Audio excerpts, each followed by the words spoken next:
समुद्र के अंदर बहुत सारे रत्न होते हैं, माणिक होते हैं, मोती होते हैं, आभूषण होते हैं। बस उस आभूषण को, उस मोती को, उस माणिक को निकालने वाला कोई चाहिए।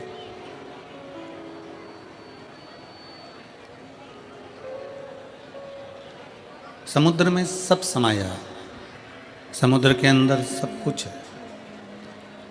मोती भी भरे हुए हैं, रत्न भी भरे हुए हैं, माणिक भी भरे हुए हैं और बहुत सारा खजाना समुद्र के अंदर है।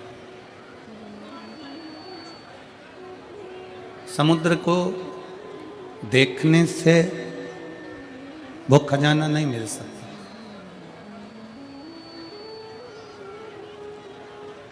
समुद्र के तट पर घूमने से भी वो खजाना नहीं मिलेगा।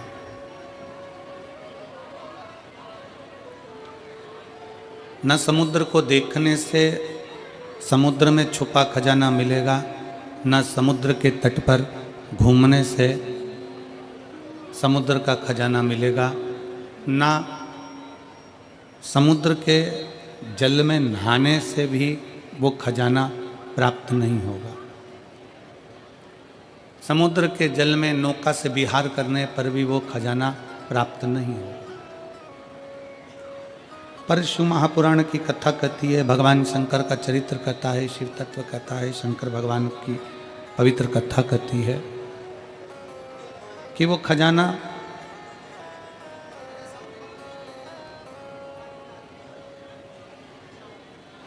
समुद्र के किनारे किनारे चलने से नहीं मिलेगा, नहाने से नहीं मिलेगा, नाव में विहार करने से नहीं मिलेगा, ना समुद्र के किनारे पर घूमने से मिलेगा।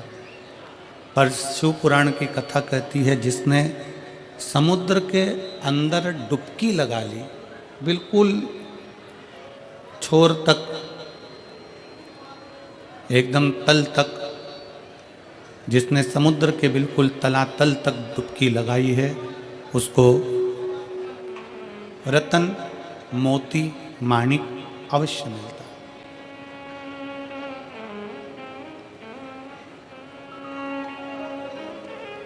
उसको मोती जरूर मिलेगा, रतन जरूर मिलेगा, माणिक जरूर मिलेगा। जो नीचे गया है, उसी तरह शिव महापुराण की कथा कहती है कि आप अगर कथा को केवल ऊपर ऊपर से श्रवण कर रहे हो, केवल यहाँ से सुनी, यहाँ से निकाल दी, बची कुची कपड़े में से झटकार दी और आज गला पकड़ रहा है आज का सामने, आप केवल भ्रमण कर रहे हो, घूम रहे हो, कथा को केवल ऊपर ऊपर से आपने ग्रहण कर लिया, ले लिया, उससे शंकर नहीं मिल सकता, उससे शिव नहीं मिल सकता। शंकर को प्राप्त करने के लिए, शिव महापुराण को प्राप्त करने के लिए शिव पुराण के अंदर प्रवेश करना पड़ेगा, शिव महापुराण के अंदर जाना पड़ेगा। थोड़ा बैठकर उसको समझना पड़ेगा।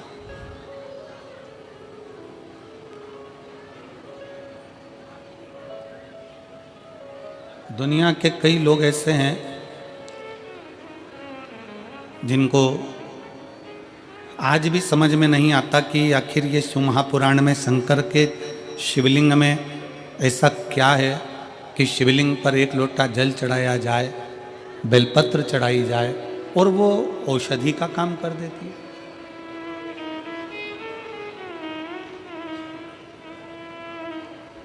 ऐसा शंकर भगवान की कथा में ऐसा क्या है कि जो दिल से श्रवण करने बैठता है, दिल से सुनने के लिए बैठता है और शंकर की कथा उसका भंडार भर देती है।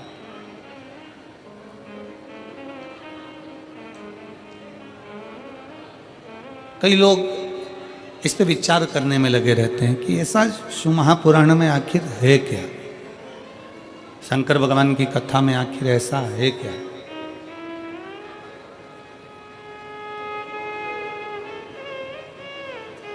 और फिर निवेदन है, कहानी, कथा उसकी होती है जो संसार में है ही नहीं। शिव महापुराण की कथा कहती है कि शंकर भगवान की ये शिव पुराण, ये कथा नहीं, ये कहानी नहीं, शिव महापुराण तो स्वयं शंकर का एक स्वरूप है। जब हम सुनते हैं तो शंकर को अपने करीब में बुला लेते हैं और अपने पास बिठा लेते हैं। ये शिव का एक स्वरूप है, ये शंकर भगवान का एक प्रतिबिंब है।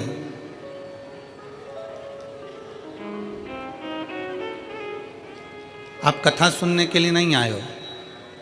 आप जितने भी कथा के पंडाल में बैठे हुए हो, भगवान शंकर की कथा को श्रवण करने के लिए बैठे हुए हो, जितने भी भगवान शंकर की पवित्र कथा का तत्व ग्रहण करने के लिए बैठे हो, आस्था चैनल के माध्यम से भी जितने भी शिव भक्त कथा को श्रवण कर रहे हैं, फेसबुक यूट्यूब के माध्यम से आप पूरम कथा को सुन रहे हैं, तो ये मानकर चलना कि आप कथा सुनने के लिए नहीं बैठे, क्योंकि कथा उसकी होती जो यहाँ से गया हो।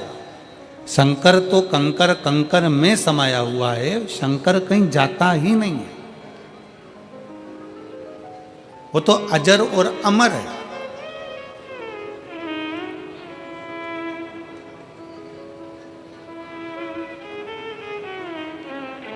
बस उसको पुकारना आना चाहिए, उसको बुलाना आना चाहिए। आप जितने दिल से, जितने हृदय से, जितने भाव से शंकर भगवान को पुकारोगे, जितने दिल से आप शंकर को आमंत्रित करोगे, उतने दिल से शिव आपके करीब।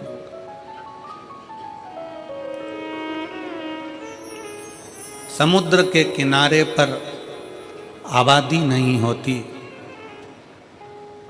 समुद्र के किनारे पर आबादी नहीं होती, और शिव को जल चढ़ाने वाले की कभी बर्बादी नहीं होती। शंकर को जल चढ़ाने वाले की कभी बर्बादी नहीं होती। शिव को जल चढ़ाने वाला कभी बर्बाद नहीं होता। शंकर को जल चढ़ाने वाला कभी कष्ट में नहीं आता। अगर दिल से शंकर को रिझा रहा है, दिल से शिव की स्तुति कर रहा है, दिल से भगवान शंकर को मना रहा है, तो वो कभी बर्बाद नहीं हो सकता।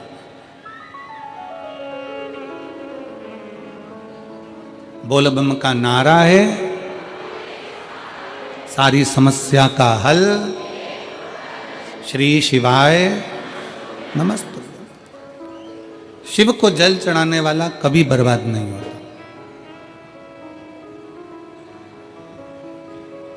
शंकर भगवान की स्तुति करने वाला कभी बर्बाद नहीं होता।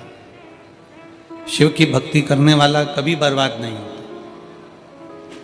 कल भी कथा में कहा था, परसों भी कथा में कहा था कि ब्रह्मा ब्रह्म लोक में, भगवान विष्णु वैकुंठ लोक में।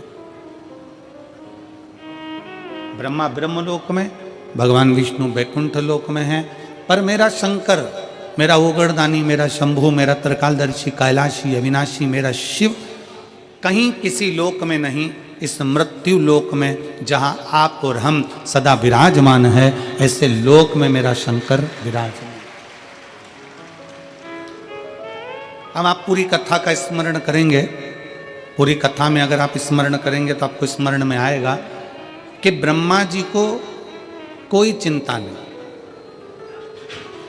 भगवान नारायण को कोई चिंता नहीं, इंद्र को कोई चिंता नहीं, पर मेरे देव अधिदेव महादेव इस भूमंडल पर रहते हैं अपने परिवार के साथ में, अपने कुटुंब के साथ में, अपने पूरे इष्ट मित्रों के साथ में। तो मेरे भगवान शंकर अपने दुख से दुखी नहीं होते।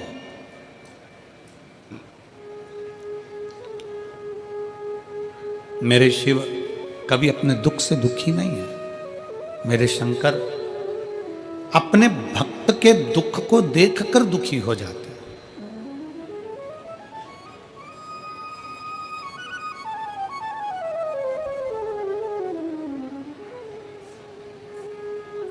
और मैंने तेरे ही भरोसे बाबा, तेरे ही भरोसे हवा बीच उड़ती जावागी, बाबा डोर तो छड़ी नावे में कटी जावागी, भोले मैं तेरी पतंग, शंभू मैं तेरी पतंग, हवा बिच उड़ती जावागी, बाबा डोर हथो छड़ी ना में कटती जावागी, भोले मैं तेरी पतंग, शंभू मैं तेरी पतंग। शिव कथा कर रही है, भगवान शंकर की शरणागति कर रही है, शिव महापुराण की कथा करती है, भगवान शंकर का चरित्र कहता है,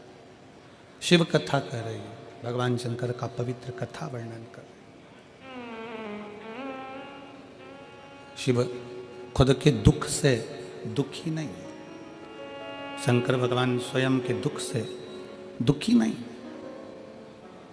भगवान शंकर अपने भक्त का दुख नहीं देख सकते।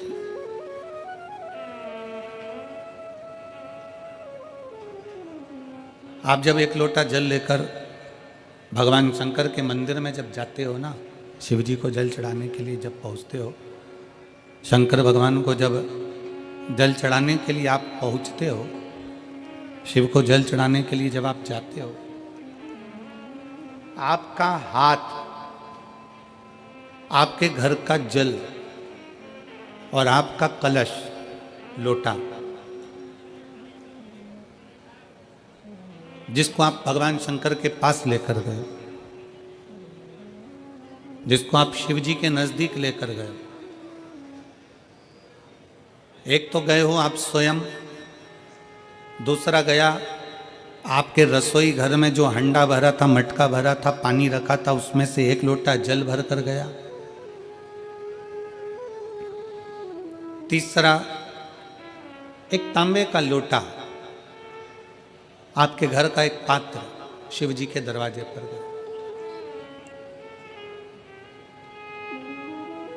स्वयं भी गए, जल भी गया, पात्र भी गया। शिव महापुराण की कथा कहती है, आपका चेहरे की दशा, हाथ जो जल चढ़ा रहा है उसका कंपन, जो पात्र आया है उसकी दशा, और आपने जो अपने घर का मटके का, हंडे का, बाल्टी का एक लोटा जल शंकर को जो चढ़ाया, वो जल से भगवान शंकर समझ जाते हैं कि तुम्हारे घर की दशा क्या है और तू क्या मांगने आया है और तुझे देना क्या है।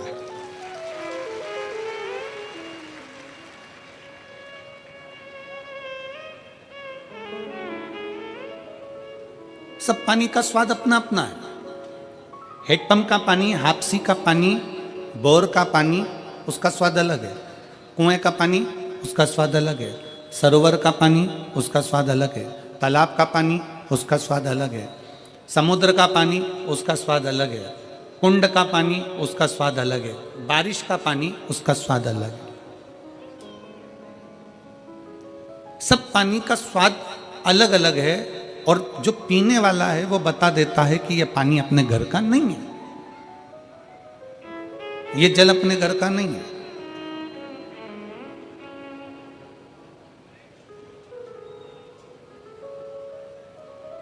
नयन का जल भी बता देता है कि ये दुख का जल है कि खुशी का जल है। नेत्र के आंसू भी बता देते हैं कि ये खुशी के हैं कि दुख के हैं। इसलिए शायद शिव महापुराण की कथा कहती है कि हीरा के परखदार बहुत मिलेंगे।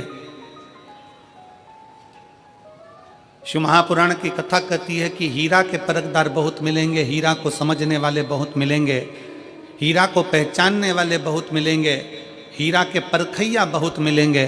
पर शिव महापुराण की कथा कहती है कि किसी की पीड़ा के समझने वाले बहुत कम मिलेंगे, बहुत कम।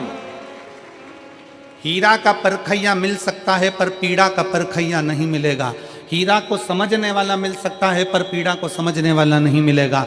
हीरा को जानने वाला मिल सकता है पर पीड़ा को जानने वाला नहीं मिलेगा। शिव महापुराण की कथा कहती है कि खुशी के आंसू और दुख के आंसू दोनों में अंतर होता है। खुशी के आंसू जो होते हैं वो ठंडे होते हैं, और दुख का जो आंसू होता है वो गर्म होता है, उसमें भी पीड़ा होती है,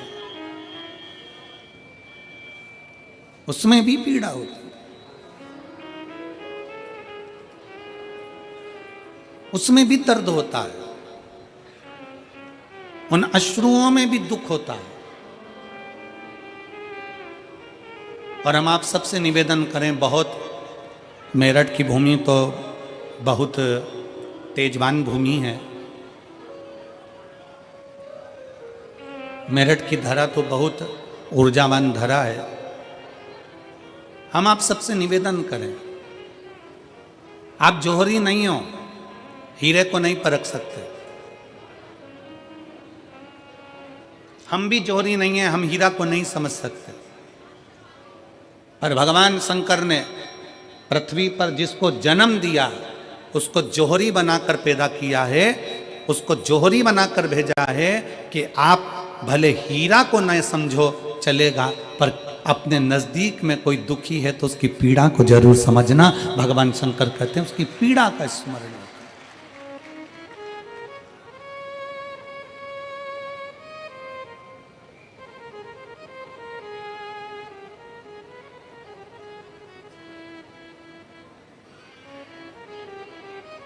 हीरा को समझो ना समझो, पर पीड़ा को जरूर समझिए, किसी के दर्द को जरूर समझिए, किसी के दुख को जरूर समझिए, किसी की तकलीफों को जरूर समझिए।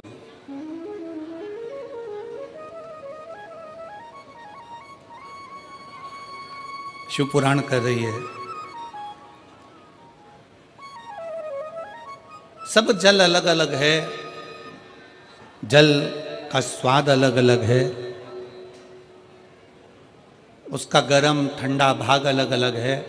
उसी तरह जब हम भगवान देवादिदेव महादेव को जल चढ़ाने के लिए जाते हैं, भगवान शंकर के मंदिर में पहुंचते हैं, शंकर भगवान को जब एक लोटा जल चढ़ाने के लिए उनके करीब में पहुंचते हैं, और जब हम दिल से उसको पुकारते हुए, भले हम कुछ ना कहें, कुछ भी ना बोलें, हम अपने मुख से एक शब्द भी ना बोलें, तो भी तब हम भगवान शंकर को श्री शिवाय नमस्तुभ्यम कहते हुए जब जल समर्पित करते हैं, तो भोले बाबा समझ जाते हैं, मेरे शंकर समझ जाते हैं कि ये क्यों मेरे दरवाजे पर जल चढ़ाने को आया है, ये क्यों पहुंचा है मेरे पास में, ये क्यों आया है, इसको क्या चाहिए, ये क्या लेने के लिए आया है, क्यों पहुंचा, किस लिए आया।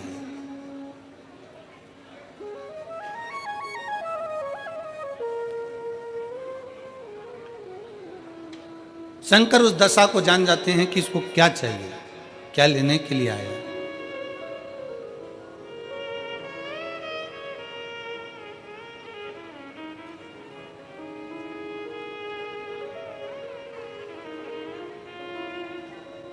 रोज शंकर के मंदिर में प्रतिदिन जाने वाले को, और एक और चीज अपने स्मरण में रहे, अगर शिव के मंदिर नहीं जा सकते तो अपने घर में जो शिवलिंग है उस पर जल चढ़ाओ।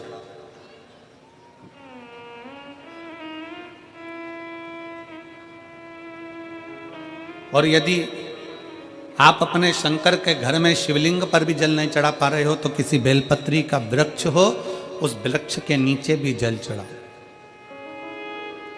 और कभी मौका मिल जाए, कभी भगवान शंकर की बड़ी करुणा हो जाए, भगवान शंकर की बड़ी उदारता हो जाए, भगवान शंकर की बड़ी कृपा हो जाए, बड़ी कृपा हो जाए, भगवान शंकर जिस दिन तुम्हारे ऊपर बहुत बड़ी कृपा कर दे, किसी सोमवार को 3 नियम बना लो। जिस दिन मेरा भोले बाबा तुम पर कृपा कर दे, उस दिन सोमवार का एक नियम बनाओ कि महीने का एक सोमवार मुझे ऐसा करना है, 3 नियम धारण करना है महीने के सोमवार को। पहला, सुबेरे जाकर शंकर भगवान को 1 लोटा जल चढ़ाना है। दूसरा, दोपहर के समय पर जाकर मुझे बेलपत्री के वृक्ष के नीचे एक चावल का दाना रखकर बेलपत्री की 7, 11, 21, 108, 51 जितनी परिक्रमा आप लगा सकते हो वो लगाना है। और तीसरा, बेलपत्री के वृक्ष के नीचे और शंकर के मंदिर के दरवाजे पर मुझे एक घी का दीपक लगाना है। बस ये 3 नियम जिसने महीने में एक बार ले लिया, समझ लो उसको पीछे हटने की जरूरत ही नहीं, वो आगे ही बढ़ेगा। महीने के किसी एक सोमवार का ऐसा नियम बना लो कि मुझे 3 नियम धारण करना है महीने के किसी भी एक सोमवार को। हम ये नहीं कहेंगे कि तुम सोमवार 5 पढ़ रहे हैं तो 5 को करो, 4 पढ़ रहे हैं तो 4 को करो, 3 पढ़ रहे हैं तो 3 करो।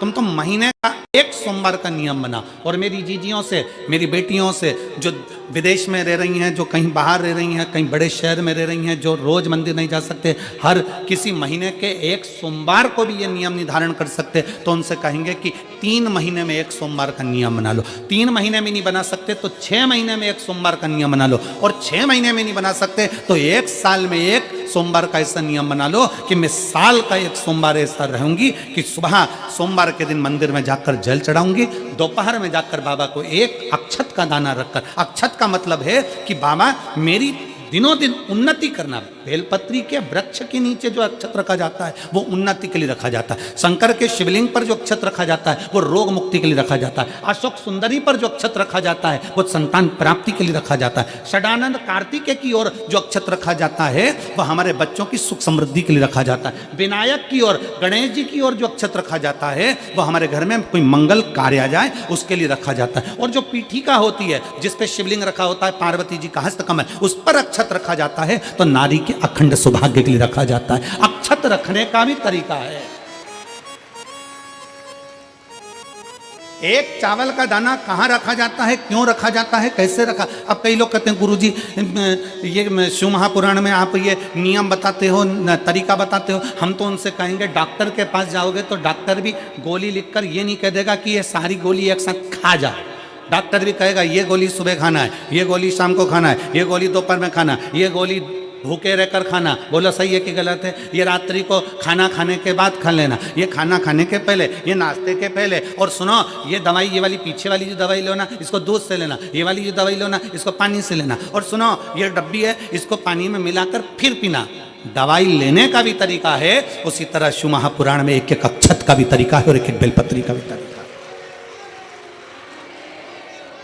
अब मान लो कई लोग कहते हैं गुरुजी आप ये तरीका बताते हो शिव पुराण के माध्यम से, कई लोगों के मन में संशय जागता है। तो अगर हम एक साथ चावल चढ़ा दे तो उसका क्या तरीका है। तो हमारा निवेदन है डॉक्टर जो दवाई ले एक ही बार में निपटा जाए, एक ही बार में खा ले। दवाई एक बार में पूरी खा गए असर नहीं करेगी, इसमें डॉक्टर का कोई दोष नहीं है। उसने तो बताया था ऐसे लेना ऐसे लेना, और तुमने मैं डॉक्टर साहब ने पूछा दवाई पूरी ली, शाम की दवाई भूल गई थी, सवेरे की दवाई भूल गई थी, ये दवाई भूल गई थी। डॉक्टर कहेगा हमने तो नियम बताया था, तुमने नहीं खाई तो असर कहाँ से करेगी।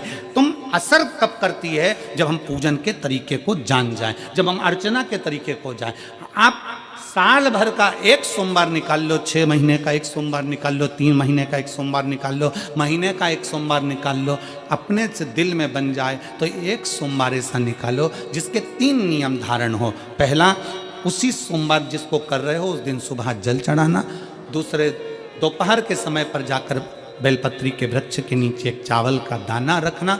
और परिक्रमा बेलपत्र की जितनी तुमसे बन जाए, जितनी तुम्हारे शरीर की कैपेसिटी हो, जितना तुम्हारा शरीर चलते बन जाए। हम तो ये भी नहीं कहते कि तुम भूखे रहकर भगवान का भजन करो, हम कभी नहीं कहते। हम तो यहां तक कहते हैं, हमारे पुष्टि मार्ग में यहां तक कहा गया कि वल्लभ कुल की एकादशी करो, भले बकरी जैसे चरो पर एकादशी करो। हम तो यहाँ तक कहते हैं कि बहुत समय से कल मेरी एकादशी है, एकादशी है, एकादशी है, एकादशी है, पूरे घर को हिलाकर रख दिया एकादशी है, एकादशी, एकादशी है। बहू टेंशन में, बेटा डिप्रेशन में, पति पपीता ला ला के, सेव फल ला ला के, मूंगफली का दाना ला ला के, काजू कतली ला ला के, सेव फल ला ला के, और सारा सामान साबूदाना और खिचड़ी और ना चिप्स ना जाने क्या क्या ला ला के बेचारा पति एकादशी आती है वो नौमी से चिंता में पड़ जाता है। हम तो ये भी नहीं कहते कि तुम व्रत बहुत भारी करो, तुम व्रत उपास भी बहुत टेंशन वाला करो। ना ना ना,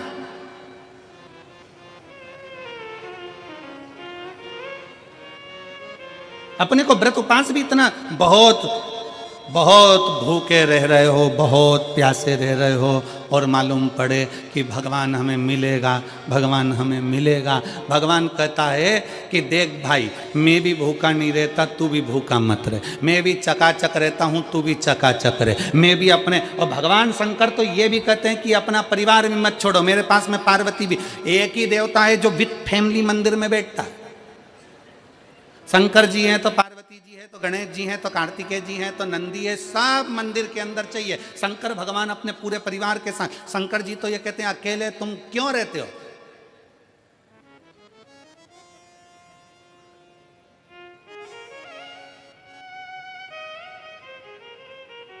शिव जी की एक बात अपने ध्यान में रखना, कितनी सुंदर बात है शंकर भगवान की, बहुत ध्यान में रखिएगा।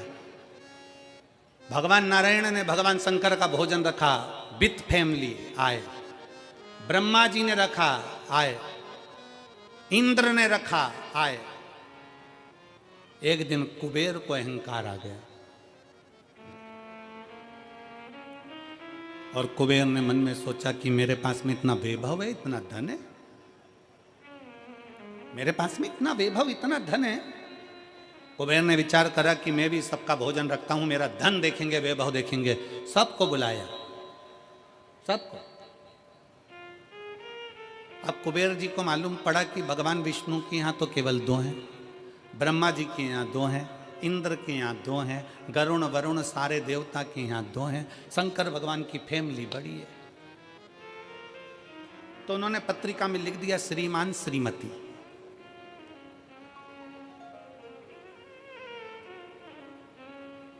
केवल 2।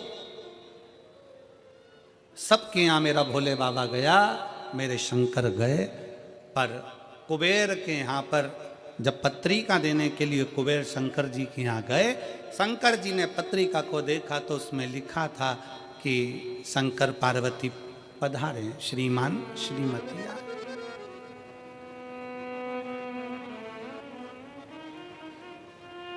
कुबेर कौन? एक चोर शंकर जी के मंदिर में चोरी करने के लिए गया। अंधेरा बहुत था, शरीर का कपड़ा उतार कर त्रिशूल में लपेट कर आग लगाकर उजाला कर कर देख रहा था। शिवरात्रि का दिन था, शंकर जी खुश हो गए और शिव जी ने वर दे दिया, तूने आज शिवरात्रि के दिन मेरे मंदिर में प्रकाश करा है, मैं तुझे कुबेर का राज्य देता हूं। कुबेर नीचे बैठेगा और तू कुबेर के सिंहासन पर बैठेगा। कुबेर की कुर्सी एक चोर को दे दी। अब चोर कुबेर बनकर बैठा है और उस चोर के मन में या अब जिसने तुझे कुबेर बनाया था तू उसको भी फैमिली बुला लेता, पर उसको भी नहीं बुलाया।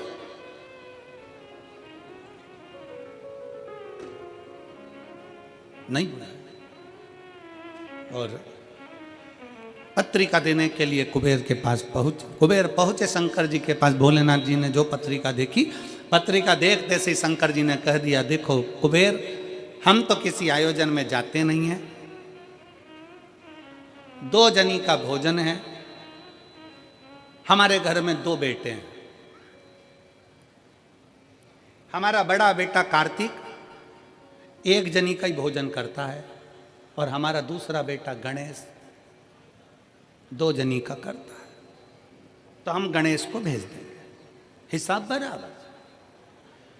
कुबेर को लगा कि गणेश इतना छोटा सा वो क्या खाएगा।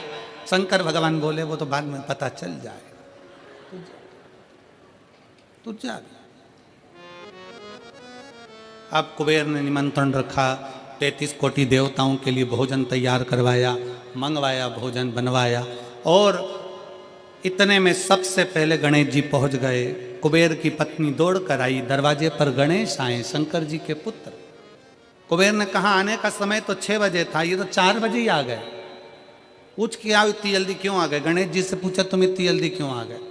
तो कहा पिताजी ने कहा कि पहली पंगत में निपटाया।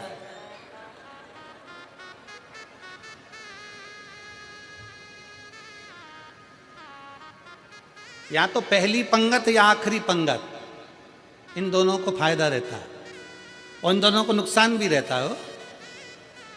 जाओ चले जाओ। अब गणेश जी ने कहा कि तो इतने में पत्नी बोली कि अच्छा है पहले आ गए तो अपन खिला के फ्री हो जाएंगे, चलो बिठाओ। आसन लगाया, बिठाया।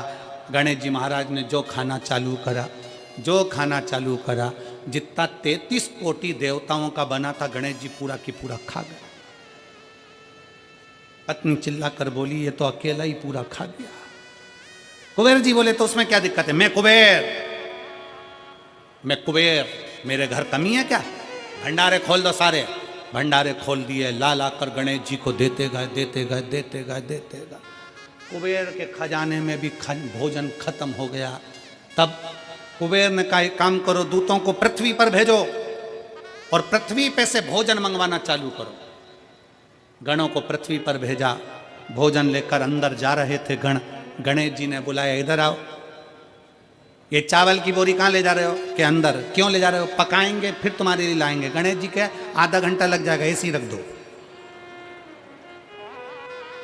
रखो यहाँ। सारी बोरियां वहीं रखवा ली, दाल चावल चना सब सूखा की सूखा निपटा गए। आन दो। कुबेर को चिंता लग गई, पत्नी आंखों से रोने लगी, इतने सारे देवता आएंगे क्या खाएंगे? कुछ भी नहीं बचा, नीचे भी नहीं बचा। देव ऋषि नारद आ गए, कुबेर से पूछा क्या बात है कुबेर? कुबेर कहने लगे कि मैंने भोजन सबका बनाया था, गणेश अकेले खा गए, उठ भी नहीं रहे, हमने 4 बार पानी पहुंचा दिया, हमने कहा पानी पी लो तो गणेश जी कह रहे थे आधा भोजन होगा तब पीऊंगा, मतलब अभी आधा भी नहीं हुआ है। नहीं, नारद जी ने कहा शंकर जी के पास जाओ। भोलेनाथ जी के पास कुबेर पहुंचे, प्रभु गलती हो गई मुझसे, मैंने 2 जनी का लिखा था,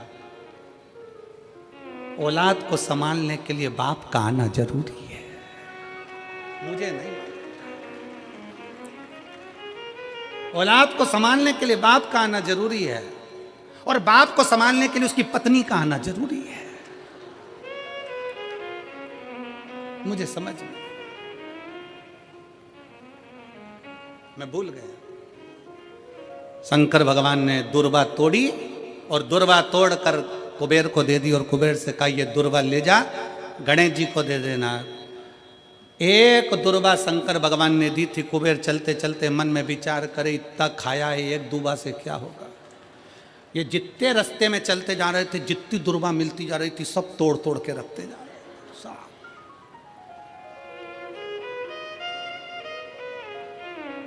सारी दुर्वा लेकर गणेश जी को दे दी, तुम्हारे पिताजी ने भेजी है। गणेश जी ने एक दुर्वा दांत में ली और पेट पे हाथ फेर के बोले कुबेर भैया कल कितनी बजे आना है, तू बता कल कितनी बजे आना। कुबेर के मेरी सौगंध है जब तक तुझे कोई बुलाए नहीं तब तक तू जाना नहीं, और जैसे ही तुझे कोई उठा दे तो तू उठ भी जाना, तेरे हाथ जोड़ो। तब से ब्याहों में गणेश जी को बुलाते भी हैं, छोड़ के भी आते हैं, मंगल कार्य में लेकर भी आते हैं, छोड़ कर भी आते हैं।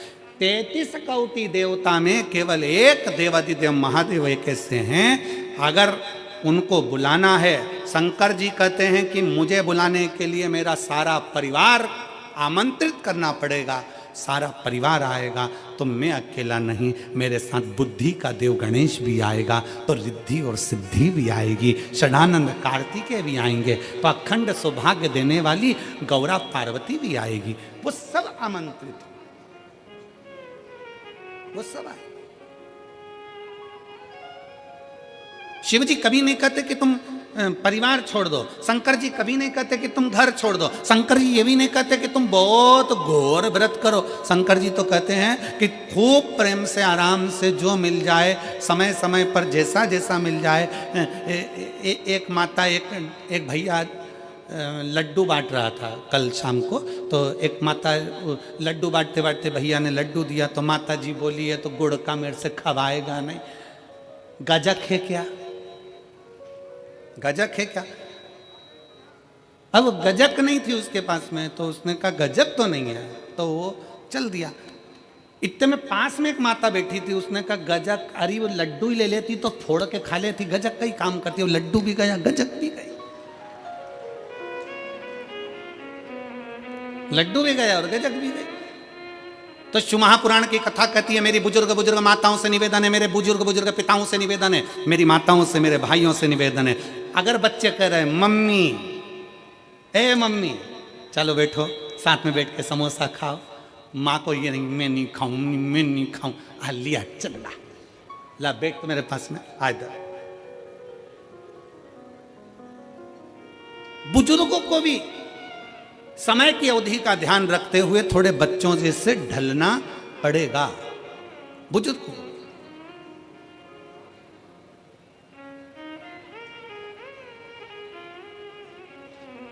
थोड़ा बच्चों जैसा ढलने का प्रयास करना।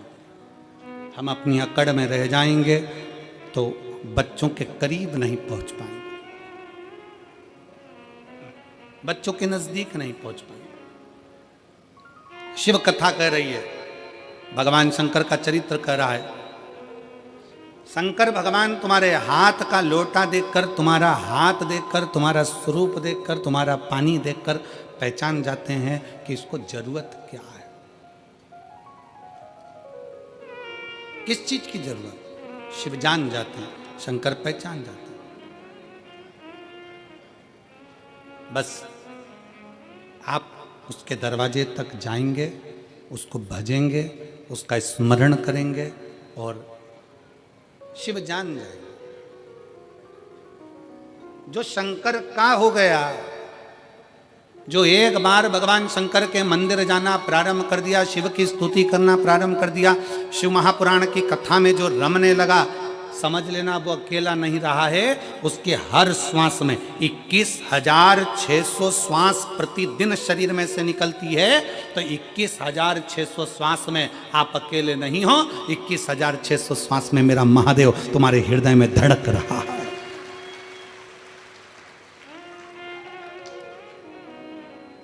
वो एक लाइन स्मरण में आती है ना,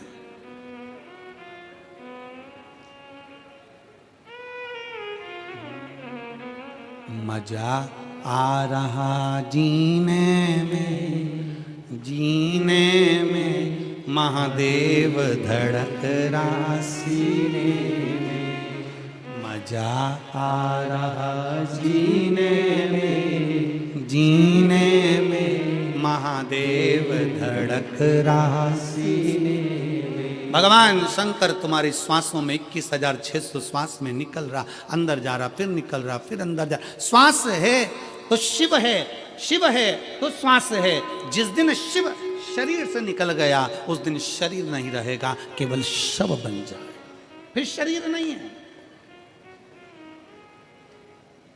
एक पत्र है,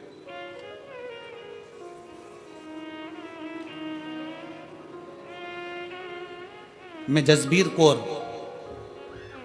पत्नी बलजीत राम, गांव जैनपुर, तहसील शाहाबाद, मारकंडा जिला कुरुक्षेत्र, हरियाणा की निवासी हूँ। कहीं बैठी हों तो हाथ हिला सकती हैं, अगर कहीं बैठी हों तो हाथ हिला सकती हैं। मैं जसबीर कौर, पत्नी बलजीत राम, गांव जैनपुर, तहसील शाहाबाद, मारकंडा जिला कुरुक्षेत्र, हरियाणा की निवासी हूँ। आप ही हैं? बच्चा आया है साथ में, ले आओ इसको, ले आओ, आ जाइए। मेरा मोबाइल नंबर ये है। मैं भोलेनाथ की महिमा का क्या वर्णन करूँ गुरुदेव। 2008 में मेरी शादी हुई, 2008 में शादी हुई। 2010 में मेरा पहला बच्चा हुआ, जो बड़े ऑपरेशन से हुआ, लेकिन 4 महीने के बाद वो मर गया। पहला बच्चा मेरा 2010 में जन्म लेकर मर गया। दूसरा बच्चा मेरा 2012 में हुआ, वो भी बड़े ऑपरेशन से हुआ और डिलीवरी के 1 घंटे बाद वो भी मर गया। तीसरा बच्चा मेरा 2015 में जन्मा और 2015 में ऑपरेशन होने के बाद डिलीवरी के समय पर वो बच्चा मर गया। 3 ऑपरेशन हो चुके थे, डॉक्टरों ने और बच्चा करने के लिए मना कर दिया था, क्योंकि सभी बच्चे बड़े ऑपरेशन से हुए थे। तीनों बच्चों के फेफड़ों में पानी था, कहीं ना कहीं तकलीफ थी, वो मर गए। 2022 में अचानक से आपकी कथा सुनने लगी और कथा सुनते सुनते मन में उम्मीद जागी कि भोलेनाथ सबकी झोली भरता है तो हमारी भी भरेगा। मैंने भी बाबा को जल चढ़ाना शुरू किया, पशुपति व्रत रखे, मंदिर में झाड़ू और पोछा लगाना शुरू किया। इसके बाद मेरा गर्भ ठहरा और मेरे भटिंडा की 1 दिन तथा रेवाड़ी की 5 दिन की कथा पंडाल में बैठकर सुनी। गर्भ के रहते हुए मैं पंडाल में पहुंची और बाबा से प्रार्थना करती कि अब ये बच्चा मेरा जीवित रहे, इसको कुछ ना हो। बाबा को बोल कर आती, बाबा का चढ़ा जल पीती। 1 जुलाई 2024 के दिन सोमवार था और 16 साल के बाद हमारे घर में एक बच्चे ने जन्म लिया, पुत्र ने। 16 साल के बाद एक बेटे ने जन्म लिया। डॉक्टरों के हिसाब से डॉक्टरों ने कहा था कि बच्चा बीमार है, पर जैसे ही डॉक्टर ने वापिस चेकअप करा तो बच्चा पूर्ण तरह से स्वस्थ था। आज मेरे बाबा ने मुझे पुत्र दिया और वो भी पूर्ण तरह से स्वस्थ दिया। मैं बाबा को यहाँ प्रणाम करने के लिए आई। गुरुदेव, मैंने अपने लड़के का नाम शिवाय रखा है क्योंकि शंकर का दिया हुआ है। एक लाइन अच्छी लिखी है, आप और हम गुनगुनाते हैं कि भर दिया भंडार काशी वाले ने, कर दिया माला काशी वाले ने, जो जैसी भावना लाया वो वैसा साही फल पाया, जो जैसी भावना लाया वो वैसा ही फल पाया, नहीं खाली उसे लौटाया वो मन ही मन हर्षाया, कर दिया माला माल काशी वाले ने, लुटा दिया। भंडार काशी वाले ने। 16 साल के बाद बाबा ने मेरी गोदी में संतान दी। 16 वर्ष। पंडाल में बैठकर बस यही मांगा था कि तू अब देना तो स्वस्थ देना, तेरी कृपा, तेरी दया, तेरी करुणा, तेरी उदारता कुछ कम ना हो। फिर निवेदन है मेरी मेरठ की जीनियों, मेरे मेरठ के जीजाओं, मेरी बेटियों, बेटाओं, माताओं, मेरे भाई बहन, ये कथा आज तो 3रा दिन है, 4 दिन की और बची है।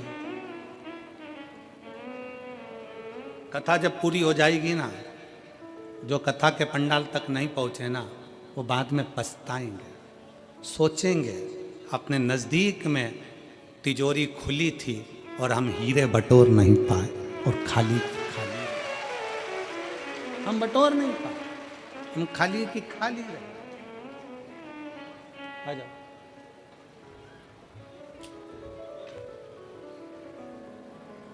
जो जैसी भावना लाया वो वैसा ही फल पाया, नहीं खाली उसे लौटाया वो मन ही मन हर्षाया, और कर दिया माला माल काशी वाले ने, लुटा दिया भंडार काशी वाले ने, कर दिया माला माल काशी वाले ने, लुटा दिया भंडार काशी वाले ने।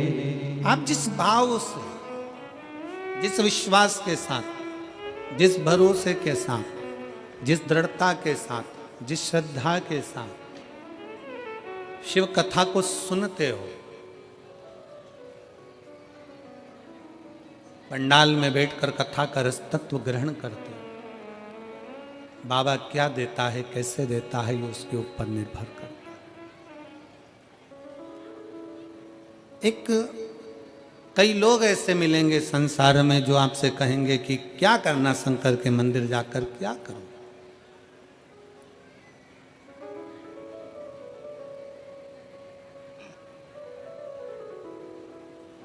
कई लोग कहते हैं कि गुरुजी हमको कोई दुख ही नहीं है तो हम मंदिर क्यों जाएं।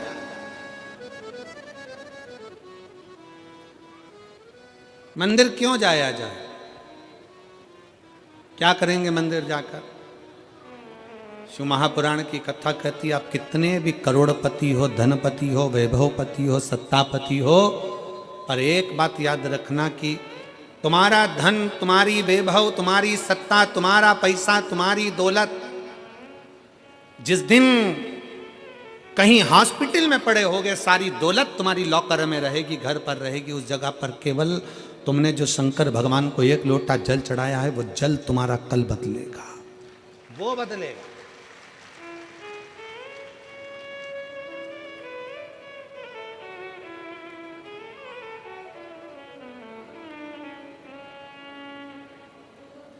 कई लोग कहते हैं, हम हमारे परिवार वालों को समझाते रहते हैं कि शंकर जी के मंदिर जाया करो। जेठानी से कहते हैं जल चढ़ाने जाया करो, सास से कहते हैं जल चढ़ाओ, सास कहती है बहू से जल चढ़ाओ, पति से कहती है जल चढ़ाओ। भाई, नायक और नालायक, इन दोनों में बड़ा अंतर है। कौन कौन? जम के बोलो जरा, जम के आवाज नहीं आई हमको। पहले नंबर पर नायक, दूसरे नंबर पर नालायक। नायक हमेशा दुश्मनों से लड़ता है और नालायक हमेशा अपनों से ही लड़ता है। नायक हमेशा दुश्मनों से लड़ेगा और नालायक अपनों से लड़ेगा।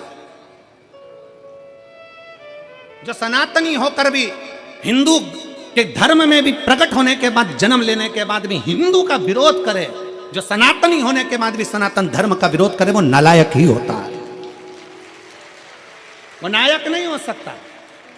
अरे जब कोई सनातनी सत्कर्म कर रहा है, कोई सनातनी आगे बढ़ रहा है, कोई हमारे राष्ट्र की रक्षा कर रहा है, कोई सनातनी अपने इस राष्ट्र को मजबूत करने का प्रयास कर रहा है, तो एक एक सनातनी को चाहिए, एक एक हिंदू को चाहिए, एक एक व्यक्ति को चाहिए कि उसका साथ दे।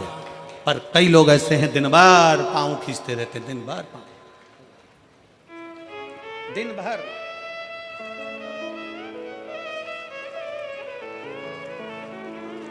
हमारे बीच में संत शिरोमणि पधारे, एक बार जोरदार ताली बजाकर।